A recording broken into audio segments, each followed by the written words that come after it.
ദൈവത്തിൻ്റെ പരിശുദ്ധമായ നാമം മഹത്വപ്പെടുമാറാകട്ടെ. ദൈനംദിന അപ്പം എന്ന അനുദിന വചന ചിന്തയിലേക്ക് ഏവർക്കും സ്വാഗതം.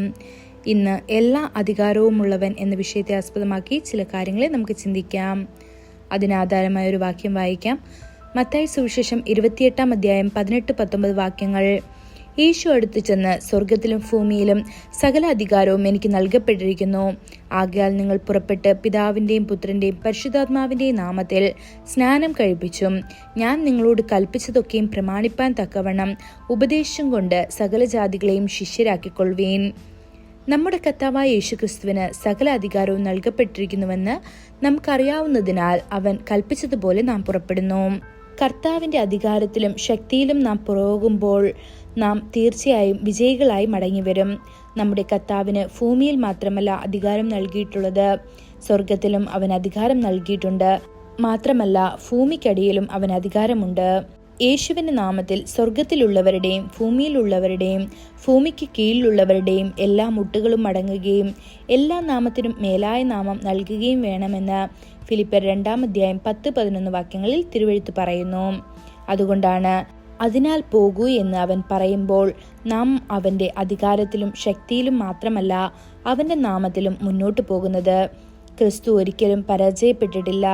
നാം അവൻ്റെ നാമത്തിൽ പോകുമ്പോൾ നാമും ഒരിക്കലും പരാജയപ്പെടില്ല. കർത്താവ് നമ്മെ എവിടേക്കാണ് അയക്കുന്നത്?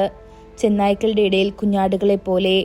ഒരുപക്ഷെ നിങ്ങളുടെ ശത്രുക്കൾ ഉഗ്രനായ ചെന്നായ്ക്കളെ പോലെ തോന്നാം. നിങ്ങൾക്കെതിരെ രാഷ്ട്രീയ ശക്തികൾ ഉണ്ടായേക്കാം, ശത്രുവിൻ്റെ യുദ്ധങ്ങൾ ഉണ്ടായേക്കാം. എന്നാൽ ആ എല്ലാ ശക്തികളെക്കാളിലും വലിയ ശക്തി കർത്താവിനുണ്ട്. കർത്താവ് നമ്മുടെ പക്ഷത്താണ്. ദൂതന്മാർ നമ്മുടെ പക്ഷത്താണ്.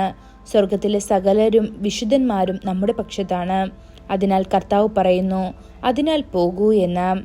ഒരു ഗവൺമെന്റ് തൻ്റെ പടയാളികളോട് യുദ്ധത്തിന് പോകാൻ കൽപ്പിക്കുമ്പോൾ അത് അവനെ വെറും കൈയോടെ അയക്കുന്നില്ല. അതവന് ആയുധങ്ങളും യുദ്ധായുധങ്ങളും നൽകുന്നു. അതവനെ സംരക്ഷണ ഉപകരണങ്ങളും പ്രതിരോധത്തിനുള്ള തന്ത്രങ്ങളും കൊണ്ട് സജ്ജരാക്കുന്നു. അതുപോലെ കർത്താവ് തൻ്റെ വാഗ്ദത്തങ്ങളും ഉറപ്പുകളുമായി നമ്മെ അയക്കുന്നു.